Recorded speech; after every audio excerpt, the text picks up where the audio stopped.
서울 총각과 경상도 처녀가 결혼을 했는데요. 어느 날 남편이 우리 국수 끓여 먹자 이렇게 말을 했습니다. 그러자 아내가 국시지 국수입니까? 이렇게 했습니다. 둘은 국수라는 둥, 국시라는 둥 말다툼을 하다가 이장을 찾아가서 어느 것이 옳은지 묻기로 했습니다. 이장이 말했습니다. 국수와 국시는 재료가 다릅니다. 국수는 밀가루로 만든 것이고 국시는 밀가리로 만든 것입니다. 이 말을 들은 부부가 물었죠. 밀가루와 밀가리는 어떻게 다릅니까? 밀가루는 봉투에 담긴 것이고 밀가리는 봉다리에 담겨 있습니다. 부부는 이상하다는 듯 물었습니다. 봉투와 봉다리는 어떻게 다릅니까? 봉투는 기계로 찍은 것이고 봉다리는 손으로 붙여서 만든 것입니다.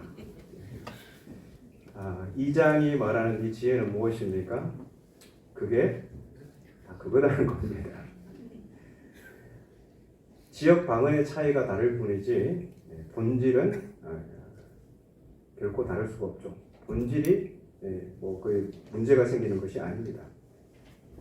여기에 모인 우리도 출신 배경이 다르고 사회적 지위도 다르고 가치관도 제각각 다를 수 있지만 하나님께서 은혜로 불러주신 자녀라는 신분, 그 본질은 조금도 차이가 없습니다. 우리의 서로 다름이 결코 하나님 자녀라는 그 본질을 해칠 수 없다는 것입니다. 바울은 오늘 본문에서 바로 이러한 신앙의 공동체를 그리스도의 몸에 비유하고 있습니다. 너희는 그리스도의 몸이요. 여기서 너희는 1900 수십 년 전에 사도 바울이 세운 고린도 교회 신자들을 가리킵니다. 그러니까 바울은 고린도 교회를 가리켜 그리스도의 몸이라 한 셈입니다. 그런데 고린도 교회만 그리스도의 몸인 것은 아니죠. 이 땅의 모든 교회가 그리스도의 몸입니다. 그래서 오늘 우리 함양교회도 그리스도의 몸입니다. 아멘. 교회가 그리스도의 몸이라니 이 도대체 무슨 뜻일까요?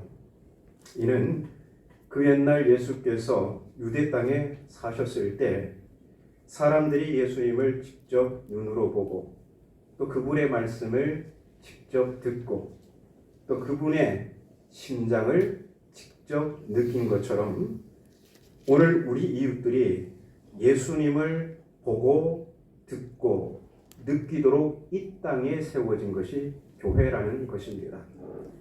예수 그리스도를 이 세상에 드러내는 것, 이것이 교회가 그리스도의 몸으로 이 땅에 존재하는 이유입니다.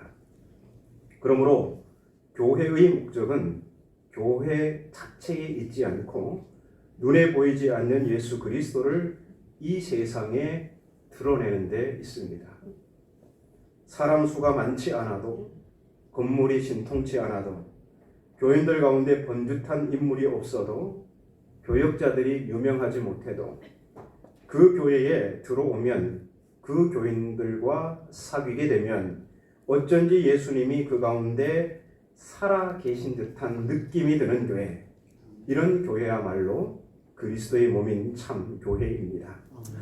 이처럼 우리가 스스로를 그리스도의 몸으로 여긴다면 저마다 부름받은 자리에서 예수 그리스도를 드러내 보여주는데 힘쓰지 않을 수가 없습니다. 그렇다면 예수 그리스도를 보여주는 참교회는 어떤 교회일까요? 먼저 모든 지체가 제 몫을 다하는 교회입니다. 이 본문 27절은 이렇게 말하죠. 너희는 그리스도의 몸이라. 그러면서 또한 너희는 몸을 이루고 있는 지체의 각 부분이라고 합니다. 몸이면서 동시에 지체라는 말은 그리스도의 한 몸은 각각의 지체가 연합하여 이루어진 연합체라는 것입니다. 그렇다면 지체가 없는 그리스도의 몸은 상상할 수 없습니다. 달리 말하면 각각의 지체들이 제 몫을 다하지 않으면 그리스도의 몸은 온전할 수 없다는 것이죠. 예수님은 전지전능하신 분이세요. 그런 예수님은 이 세상을 살리는 일을 하실 때 마치 무엇이 모자라는 분처럼 우리 믿는 사람들에게 당신의 눈, 코, 입, 손, 발이 되어달라고 부탁하십니다. 예수님은 우리가 없더라도 인류 구원의 위대한 사업을 하실 수 있는데도 그 일을 구태여 우리에게 맡기셔서 우리를 통해서만 그 일을 이루시려고 하십니다. 그렇기 때문에 내가 지체로서 감당해야 할 부분을 소홀히 하거나 하지 않을 경우 이는 곧 세상을 살리시고자 일하시는 주님의 몸의 한 부분이 마비된 것이요 마침내 주님의 몸 전체가 온전치 못하는 경우가 되어버리고 맙니다. 그러므로 우리는 이 세상에 참 그리스도를 드러내기 위해서 누구나 그리스도의 몸을 이루는 어느 한 부분의 노릇을 잘 감당해야 합니다. 목청이 좋고 음악 재능이 있는 사람들은 찬양대원으로, 배운 것이 많고 남달리 잘 가르치는 재질이 있는 분들은 교회학교 교사로, 생각을 잘하고 일을 능숙하게 잘 해내는 분들은 교회의 이러저러한 사무를 맡아 일할 수 있습니다. 그런가 하면 많이 배우지 못하고 고상한 재질은 없어도 천성이 부지런하고 몸도 튼튼해서 몸을 써서 해야 할 굳은 일을 척척 도맡아 하는 분들도 있습니다. 연로하신 분들 중에는 무엇이라도 보탬이 되시려고 같이 지체된 교우들의 이름을 낱낱이 불러가면서 하나님께 그들을 위해서 간절히 기도하심으로써 교회의 지체된 본분을 감당하기도 합니다. 또 예배 시간 전에 늘 남보다 일찍 나와 자리를 살피는 일, 경우에 따라서는 아무 일을 못해도 그냥 교회의 모든 모임에 빠지지 않고 참석하는 것으로 그리스도의 몸의 한 부분 노릇을 톡톡히 하시는 분들도 계십니다. 그리스도의 몸인 교회는 교역자나 몇몇 훌륭한 분들로만 움직일 수 없습니다. 남녀노소 전 교인이 적어도 예수님의 은혜를 깨달은 교인이라면 한 사람도 빠짐없이 제각기 힘대로 형편대로 일거리를 찾아서 잘 해나갈 때에 주님의 교회는 올바로 설 수 있습니다.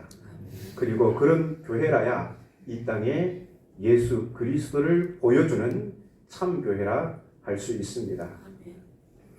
두 번째, 이 땅에 예수 그리스도를 드러내는 참교회는 모든 지체가 평등한 교회입니다. 본문 14절부터 21절까지가 이를 잘 말해주는데요. 함께 읽어보겠습니다. 14절부터 21절입니다. 제가 함께 읽겠습니다. 시작.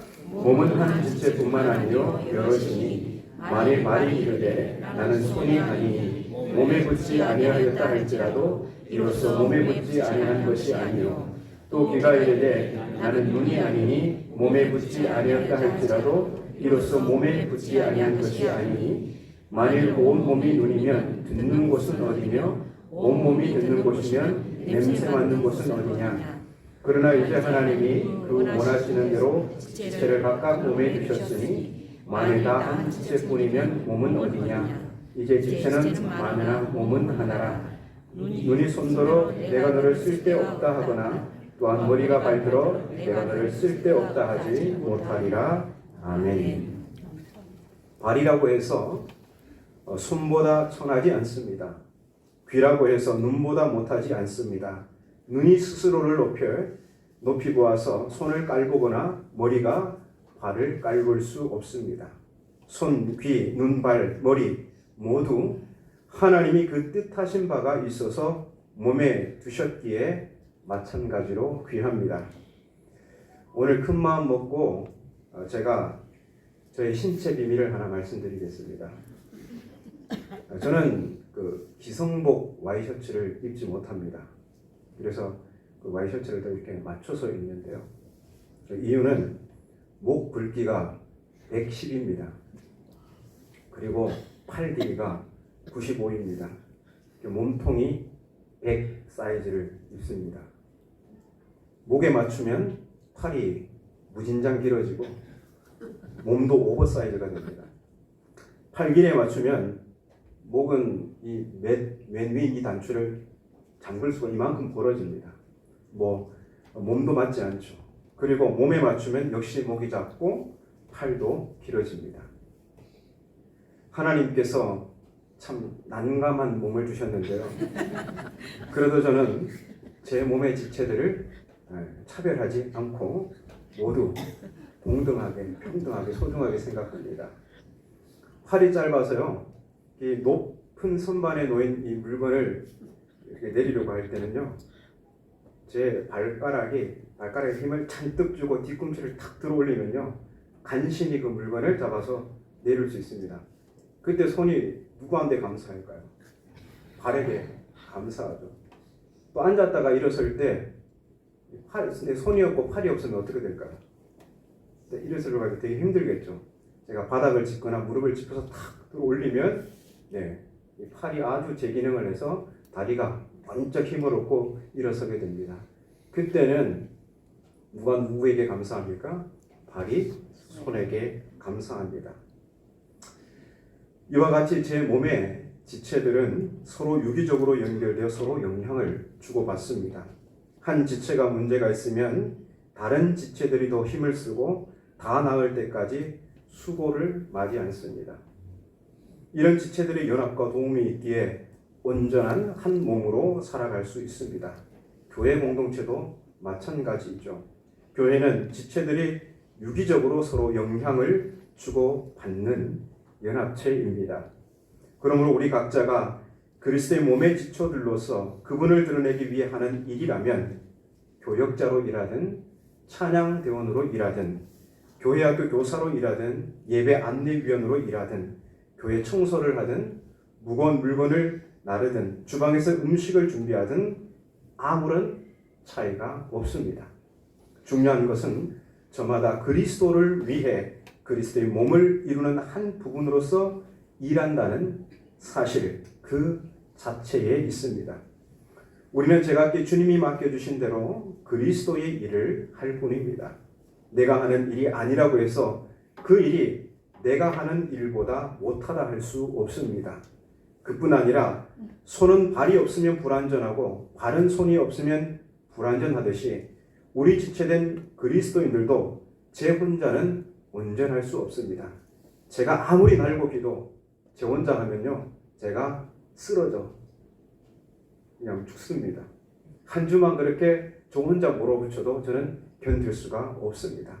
서로가 서로의 모자람을 메꾸어 주어야 저마다의 값어치를 제대로 나타낼 수 있는 것입니다. 끝으로 예수 그리스도를 보여주는 교회는 약한 지체를 존중하는 교회입니다. 22절을 우리 함께 읽겠습니다. 22절입니다. 22절, 23절까지 같이 읽겠습니다. 시작. 그뿐 아니라 더 약하게 보이는 몸의 지체가 도리어 요긴하고 우리가 몸에 덜 귀히 여기는 것들을 더욱 귀한 것들로 입혀주며 우리의 아름답지 못한 지체는 더욱 아름다운 것을 얻느니라. 그런 줄. 아멘. 그뿐 아니라 더 약하게 보이는 몸의 지체가 도리어 요긴하고. 자, 이 구절을 그 헬란 말에 따라 좀 더 실감나게 옮기면 다음과 같습니다.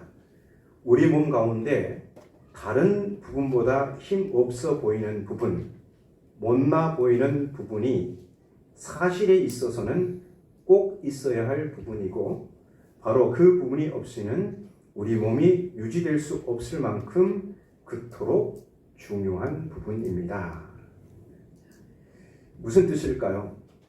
강하다, 약하다, 귀하다, 천하다, 낮다, 못하다, 봐줄만하다, 보잘것없다 이런 평가들은 우리 사람들에게 그렇게 느끼고 보이는 허상이라는 것입니다. 실상은 곧 하나님께 있어서는 그렇게 힘없고 못나고 천하고 보잘것없는 바로 그 부분이야말로 꼭 있어야 할 귀중한 부분이라는 것입니다. 그렇다면 우리 가운데 우리 사람들이 보기에 가장 낮아 보이는 사람, 가장 힘없어 보이는 사람, 가장 못나 보이는 사람, 가장 보잘것없어 보이는 사람, 가장 천해 보이는 사람, 바로 이 사람을 하나님은 가장 귀중한 존재로 꼭 필요한 사람으로, 심지어는 그 사람이 없이는 그리스도의 몸인 교회가 바로 설 수 없을 만큼 값진 사람으로 보십니다. 이종록 시인의 사랑이라는 시의 한 부분을 읽어드리겠습니다. 편애가 진짜 사랑이여, 논바닥에 비료를 뿌릴 때에도 검지와 장지를 풀었다 조였다. 못난 벼포기에다 거름을 더 주지. 그래야 고른 들판이 되걸랑. 병충해도 움푹 꺼진 자리로 회오리 치고 비바람도 어젓자는 곳에다가 둥지를 틀지. 가지치기나 속가내기도 같은 이치여. 편애가 진짜 사랑이라는 말이 좀 낯설게 들리죠. 편애는 일수 사랑받지 못하는 사람의 마음을 후벼 파는 것입니다. 하지만 시인은 과감하게 편애를 강조하고 있습니다. 이분의 말은 그냥 관념이나 추상이 아니죠. 구체적 삶의 바탕을 둔 지혜입니다. 못난 벼 포기에 거름을 더 주어야 고른 들판이 된다는 것, 병충해도 움푹 꺼진 자리에 집중된다는 사실을 그는 체험을 통해서 알고 있습니다. 그렇다면 교회 공동체에서 편애의 대상은 누구입니까? 짱짱한 사람입니까? 그것은 움푹 꺼진 자리에 있는 사람이고 어젓자는 사람입니다. 성경의 하나님은 그런 의미에서 편애하시는 분이십니다. 실패해서 위축되어 있는 사람들, 자기 스스로 일어설 힘이 없는 사람들, 멸시와 천대로 인해 존엄성을 박탈당한 사람들이야말로 하나님의 사랑이 집중되는 이들입니다. 약한 지체를 귀히 여길 줄 아는 마음, 이것이야말로 세리와 죄인들을 따뜻이 맞아주신 예수 그리스도의 마음입니다. 우리가 특별히 가슴 깊이 새겨야 할 가르침이 바로 이것이죠. 힘이 있어야 살아남고 힘이 없으면 인정사정 볼 것 없이 내리누르고 짓밟는 오늘 이 경쟁사의 원리를 우리가 생명의 말씀으로 읽는 성경은 정면으로 거부하고 있습니다. 그런데 여러분, 매우 안타깝게도 오늘 우리 교회들의 형편을 살펴보면 이러한 성경의 기본 정신이 많이 사라져가고 있다는 느낌을 받습니다. 힘없는 사람들을 우선적으로 도우시며 귀하게 보시는 하나님을 믿는다는 사람들의 모임인 교회에까지 힘이 있어야 행세하는 잘못된 생활 방법이 깊숙이 자리하고 있지 않은지 되돌아볼 일입니다. 여러분, 약한 지체를 귀하게 여기는 것, 그 바탕에는 일보다 사람을 귀하게 보는 그 정신이 깔려 있습니다. 우리 모두는 지체로서 제 역할이 있죠. 그래서 저마다 자기 일을 잘 해야 합니다. 하지만 어떤 사정으로 그 맡은 일을 잘 하지 못한다 하더라도 우리는 그 사람 자체가 귀함을 잊지 말아야 합니다. 한 지체가 어떤 문제가 있어 제 역할을 못할 때에는 다른 지체들이 그 짐을 나눠줘야 하죠. 우리가 사는 이 사회는 기능이나 실적을 중시합니다. 그래서 어떤 사람을 볼 때 그 사람 자체보다는 그 사람이 무슨 일을 얼마나 했느냐, 또 앞으로 할 수 있느냐 먼저 따져보죠. 그러다 보니 사람 자체도 하나의 상품이나 기계처럼 값을 매기게 되어서 사람이 사람으로 대접받지 못하는 경우가 잦아졌습니다. 하지만 기독교는 하나님 때문에 무엇보다도 사람을 값지게 보는 종교입니다. 교회력으로 오늘이 한 해의 마지막 주일입니다. 2023년도 한 해 우리에게 참으로 많은 일들이 있었습니다. 그런 가운데서도 각자의 위치에서 그리스도의 몸의 한 부분으로 묵묵히 애쓰고 수고한 분들을 주님께서 기억해 주시기 바랍니다. 또한 예수님의 마음과 눈으로 약한 지체들을 살피면서 그들을 붙들어 주신 분들을 주님께서 보살펴 주시고 붙들어 주시기를 바랍니다. 너희는 그리스도의 몸이라. 우리는 그리스도의 몸의 한 부분으로 살아갑니다. 그리스도인들 사이에는 귀하고 천함의 차이가 없습니다. 약한 그리스도인이 얼마나 귀한지 모릅니다. 이러한 가르침을 마음속 깊이 새기면서 이제 우리 각자가 그리스도의 몸을 이루는 지체의 한 부분을 똑똑히 감당해 내시기 바랍니다. 그리하여 우리 함양교회를 통해서 세상이 예수님을 보고 듣고 느끼는 이제 새해가 되기를 바랍니다. 기도하겠습니다. 하나님, 저희를 불러 그리스도의 몸인 교회의 지체로 삼아 귀한 일을 맡겨주셔서 감사합니다. 저희가 그렇게 지체로 주님을 섬길 때 서로 존중하고 서로 협력하게 하옵소서. 무엇보다도 약한 형제와 이웃을 귀히 여기고 사람 아끼는 그리스도인들이 되어서 그리스도의 모습을 이 땅에 드러내는 신실한 하나님의 사람들 되게 하옵소서. 교회의 머리가 되시는 예수님의 이름으로 기도합니다. 아멘.